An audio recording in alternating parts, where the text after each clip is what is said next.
नमस्कार, take Marathi Raghu YouTube चॅनलमध्ये आपलं स्वागत आहे. शेतकऱ्यांसाठी पीक विम्या संदर्भातील अत्यंत महत्त्वाची अपडेट आहे.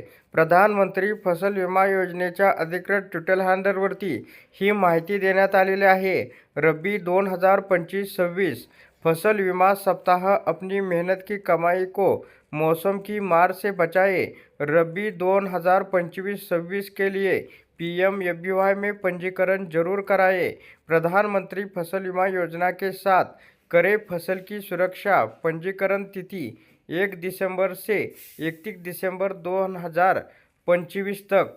तर या ठिकाणी सांगण्यात आलेलं आहे की 1 डिसेंबर ते 31 डिसेंबरपर्यंत या ठिकाणी प्रधानमंत्री फसल विमा योजनेमध्ये तुम्ही रब्बी हंगामाकरता या ठिकाणी अर्ज करू शकता, फॉर्म भरू शकता। तर याच्यामध्ये आता प्रधानमंत्री पीक विमा योजना पीक पेरा स्वयं घोषणापत्र आपण माहिती जाणून घेऊया। तर या ठिकाणी मी म्हणजे ज्या शेतकऱ्यांचं तुम्हाला भरायचं आहे त्यांचं नाव या ठिकाणी येणार, वय येणार, मुक्काम पोस्ट येणार, पोस्ट येणार, तालुका येणार, जिल्हा येणार, त्याच्यानंतर पिनकोड टाका।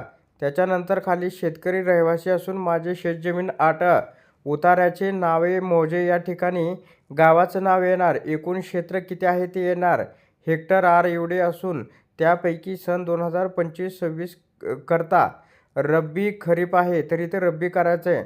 हंगाम या वर्षाकरता सदरील शेतजमिनीमध्ये पिके घेतली आहेत करता पिके पेराचे स्वयं घोषणापत्र देत आहे। महसूल मंडळाचे सर्कल नाव या ठिकाणी तुम्हाला टाकायचं आहे।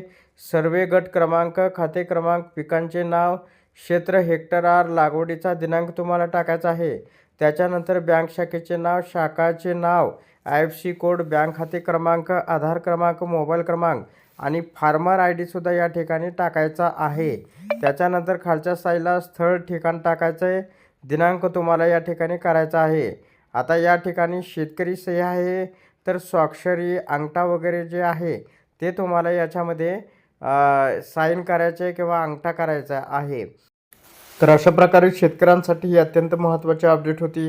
अशा प्रकारच्या महत्त्वपूर्ण अपडेट जाणून घेण्यासाठी आताच आपल्या टेक मराठी रघु यूट्यूब चॅनलला जास्तीत जास्त शेअर व सबस्क्राईब करा।